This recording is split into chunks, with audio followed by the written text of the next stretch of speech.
A powerful winter storm, a wrongful eviction, and a truth that shakes an entire town. When an elderly black couple is thrown out of their home, neighbors discover a legacy buried under years of silence, and the landlord learns the hard way who really built his house.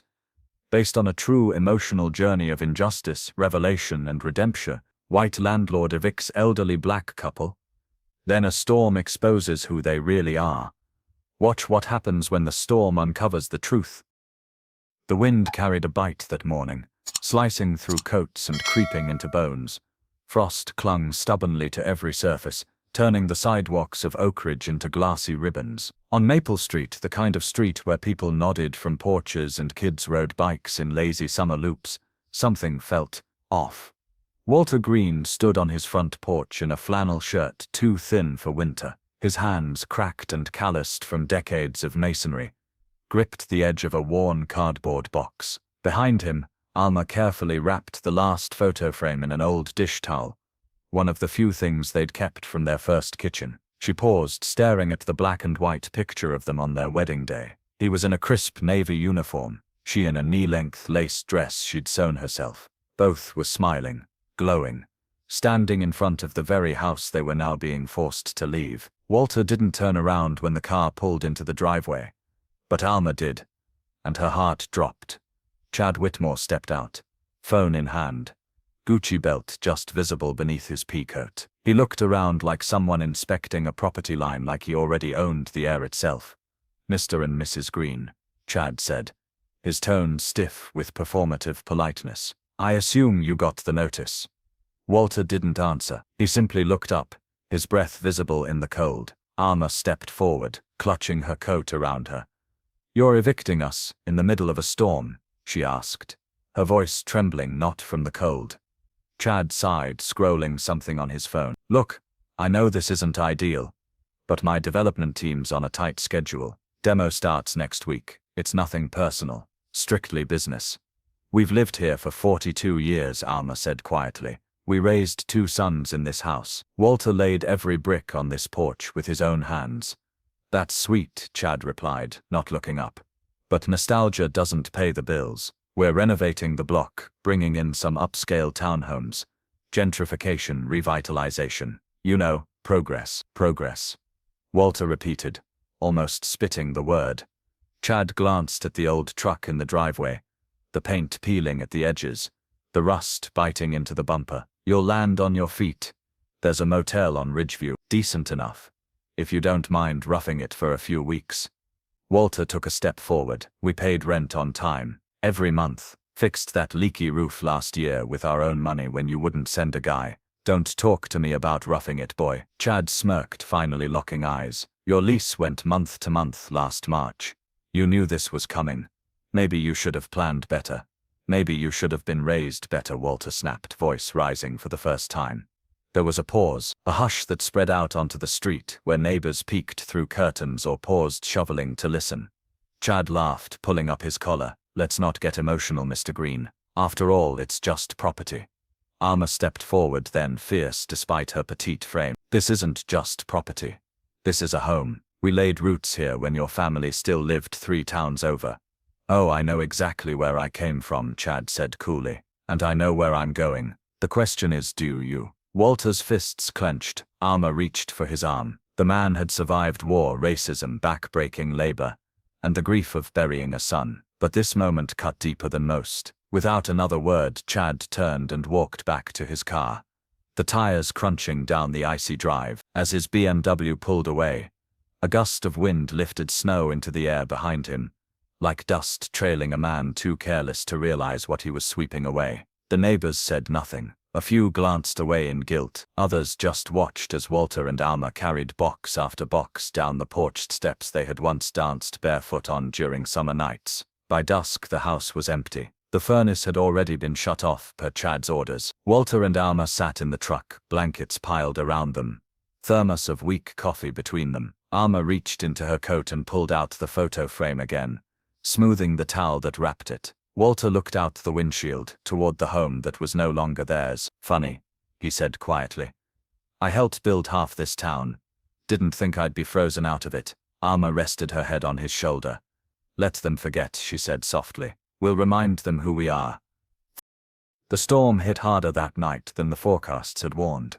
Thick, wet snow fell in heavy clumps, burying sidewalks, muffling the sounds of the neighborhood, and turning Oak Ridge into a ghost town of glowing windows and plumes of chimney smoke. But the small motel on Ridgeview had no fireplace. Room 6 was barely heated, the radiator clicking and sputtering like it had arthritis. Alma sat on the edge of the bed, wrapped in a coat, rubbing her hands together to chase the sting of the cold. Walter stood by the window, staring at the flakes clinging to the glass. No one's gonna say anything, he muttered. They saw it. Neighbors, kids I helped coach. Even Curtis, from 3 doors down. He used to mow our lawn when his dad worked double shifts. Not one of them stood up. They're scared, Alma said gently. Scared they'll be next. Walter didn't answer. His jaw tightened. Down on Maple Street, though, not everyone was silent. That morning, as plows struggled to clear the roads, a few neighbors passed by the empty greenhouse and paused. Miss Yvonne Lewis, 74, pulled her coat tighter as she looked at the bare porch. Her husband, Raymond, shifted uncomfortably beside her. They really gone? He asked. She nodded. That boy evicted them in the middle of a storm. Has no shame. Raymond frowned. I thought Walter built that house himself. He did, she said. Poured the foundation the same summer I was pregnant with Elijah. Word spread soft at first, like wind whispering through the branches. By afternoon, a young woman named Tasha Martin, mid-30s, local reporter, grew up in Oak Ridge, drove past the house and stopped. She parked and walked up to the porch, staring at the spot where the rocking chair used to sit. She remembered being 7 years old and sitting there with Alma, who braided her hair one summer while her mom was working the evening shift. She pulled out her phone and snapped a photo. That night, Tasha posted the image to her social media with the caption, Walter and Alma Green were just evicted from their home of 42 years in a snowstorm. Some of y'all might not know, but Walter helped build this street, literally. The sidewalk you walk on, he laid it. The bricks in that school building, he mixed the mortar. And the man who kicked them out, he's living in a house Walter helped build. Shame has a face. By morning the post had over 2,000 shares. People began talking, not just neighbors but old friends, distant relatives, even former students from the high school where Alma had volunteered in the library for over a decade. Photos began to surface. Walter with a hard hat and a shovel at the groundbreaking of the town rec center. Alma standing beside the first town mayor's wife at a school fundraiser. Walter holding up a plaque for community service in 1995. Walter helping install the original sign outside Oak Ridge City Hall. Suddenly everyone was remembering how Walter had fixed broken porch steps for the widow down the street without charging a dime, how Alma had brought soup to sick neighbors, how every 4th of July they threw a barbecue and fed half the block, and how they'd done it all without asking for thanks. Meanwhile, back at the motel, Walter and Alma knew none of it. They were busy counting their remaining savings and wondering how long it would last. When the motel manager knocked on their door just before noon with a fresh set of towels and an awkward smile, he handed Walter a folded note. It read, "We remember, stay strong, you are not alone." No signature, just the truth. Walter blinked hard, folding it into his coat pocket. That same afternoon, Tasha received an anonymous tip from a local historian, a man named Darnell Hughes, who ran the Oak Ridge Heritage Society out of a tiny room in the town library. "Did you know," he said, "that Walter Green was part of the crew that restored the old church downtown? He didn't just work construction, he led it. Quietly, volunteered, never wanted credit." Tasha's next post featured an old newspaper clipping from 1981 with a faded photo of Walter smiling modestly beside scaffolding and stained glass. She captioned it, "They didn't just live here, they built here, loved here, gave more than most, and now they're sleeping in a motel because a developer wanted more parking spaces." The internet lit up. Walter Green wasn't just a tenant, he was a builder. Alma wasn't just someone's grandmother. She had been the quiet, loving soul of the community for decades. And suddenly the town of Oak Ridge had a reckoning on its hands. By the following morning, Walter and Alma Green's names were on everyone's lips, from the local bakery to the council chambers. But it wasn't until a Tuesday morning city council meeting, usually a dull affair about potholes and trash pickups, that everything changed. Councilwoman Dana Brewster, A stern woman known more for rules than rebellion interrupted a budget discussion with a raised hand. "I'd like to propose we suspend today's agenda," she said flatly, "and talk about the eviction of Walter and Alma Green, because the people of Oakridge are talking and it's time we listened." A murmur swept the room. One of the younger councilmen, still adjusting his tie, cleared his throat. "Councilwoman Brewster, that's not. They built this town," she snapped. "Walter poured the foundation for the youth center your kids use every weekend. Alma cataloged half the library books we all take for granted, and they're sleeping in a motel during a snowstorm. You want to stick to the agenda? Shame on us." There was a moment of silence. Then, one by one, the public attendees in the gallery, many of them neighbors, students, and even past tenants of the Green, stood and began applauding. That night, Tasha Martin sat at her laptop, fire in her veins. She published a follow-up story titled "The Roots Beneath Our Feet," how one couple quietly built Oakridge and was thrown out in the cold.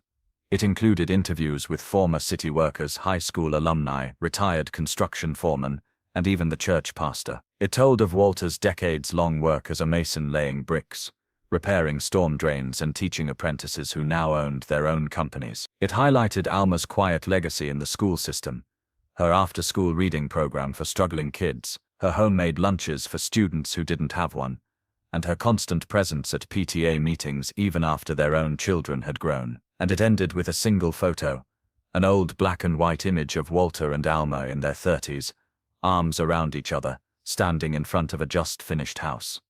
The caption read, "They built this house, and were evicted from it." The post went viral. Local radio hosts brought it up. College students from nearby towns reposted it. A retired mayor even commented on the thread, "Walter and Alma Green are the best of Oakridge. Their story is ours." But perhaps the biggest shift came when someone unexpected shared the post. Mayor Benjamin Rhodes. He didn't say much, just 2 lines, but they packed a punch. "My childhood home was built by Walter Green. He was a mentor to my father. I had no idea what had happened until now. I'm looking into this personally." By the next morning, Walter and Alma's motel room phone rang. Alma picked it up, expecting maybe a front desk notice about checkout. Instead, it was a soft voice. "Mrs. Green, this is Mayor Rhodes. I hope I'm not disturbing you." Alma sat down, stunned. "Not at all, sir. I'd like to come visit you and your husband today, if that's okay." Alma's hand trembled slightly as she hung up the phone. "Walter," she said slowly, "the mayor's coming." He looked up from his newspaper. "For what?" "To apologize," she whispered, unsure if she believed it even as she said it. An hour later, a black SUV pulled into the icy lot behind the motel.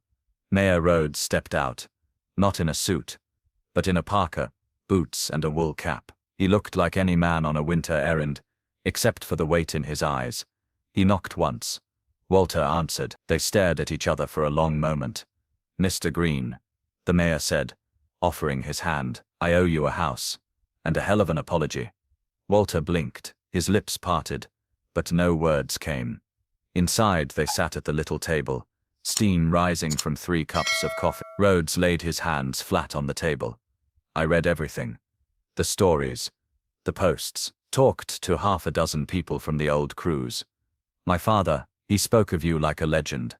Walter stared at the floor. "I can't undo what was done, but I can make damn sure Oakridge does right by you now." He pulled a folder from his coat. "In here is a motion I've already filed with the city council. It grants emergency restitution funds for displaced elders, starting with you, and I've spoken with the land board. That eviction was illegal. A stop order's already been filed." Alma gasped, and Rhodes continued. "There's a permanent historical marker being drafted for the Greens' house on Maple Street, because no one should ever forget whose hands built this town." Walter's eyes welled. "We didn't ask for that." "No, sir." The mayor said, "That's why you deserve it." The morning after the mayor's visit, Oakridge was buzzing. News of the Greens meeting with Mayor Rhodes spread faster than the winter cold. By noon, the local news vans had returned to Maple Street, not for scandal this time, but for reconciliation. Reporters stood outside the now boarded house, reciting its history as if it were a war memorial. "Behind me stands what was once known simply as 812 Maple," one anchor said. "But now, neighbors are calling it the Greens' house. a place many say should never have been taken from them. But the most powerful moment wasn't on camera.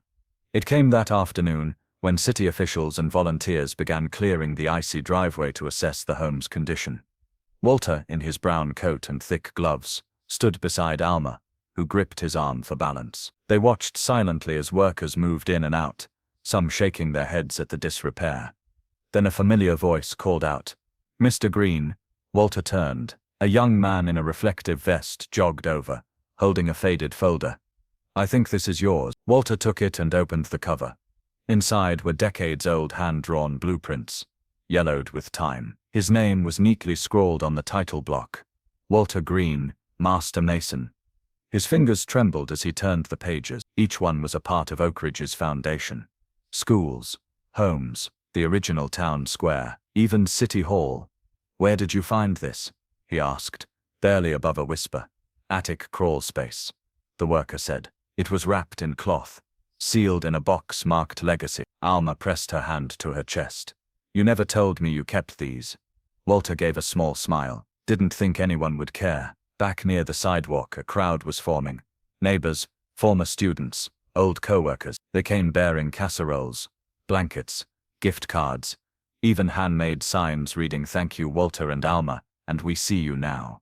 In the middle of it all stood Cameron Foster, the landlord, wrapped in a designer coat, face tight with embarrassment. Cameron looked completely out of place, like a man drowning in a sea of consequences he hadn't expected. He hadn't said a word publicly since the story broke, but now, as the townspeople turned toward him, he cleared his throat. "I want to speak," he said, raising a hand. "Please." The crowd hushed. Cameron looked directly at Walter and Alma. "When I issued that eviction, I thought I was protecting my investment. I didn't ask questions, didn't care who was inside, just saw old names on an outdated lease." He swallowed hard. "But what I didn't realize, what I see now, is that I was evicting the soul of this neighborhood." He took a step forward, pulling something from his pocket, a photograph, weathered and creased. "My father gave me this years ago," said the man who built our house was the reason he'd learned to work hard to build something of his own. He handed the photo to Walter. It showed a younger Walter, covered in dust, shaking hands with a beaming man outside a half-finished house. "That man was you," Cameron said. "I just didn't know it." A silence followed, cold and honest. "I can't undo what I did," Cameron said, voice lower now, "but I'm here to say I'm sorry, not just for what I did to you, but for what I forgot, for what I never bothered to learn." Walter looked at the photo, then at Cameron. His face was unreadable. Finally, he spoke. "You're not the first man who saw our age and made assumptions, but you might be the first one who came back to apologize." Cameron nodded, eyes glistening. "Thank you." Walter returned the nod, and with a quiet dignity, tucked the photo into his coat. That night, under the warm lights of the community center, a public gathering was held. Not a protest this time, but a celebration. Speakers shared stories about Alma's kindness, Walter's craftsmanship, and the hundreds of small, selfless acts they'd offered the town for over 40 years. A choir sang. Children from the local school held up thank you drawings. The mayor spoke last, and in the final moment of the evening, Councilwoman Brewster approached the microphone.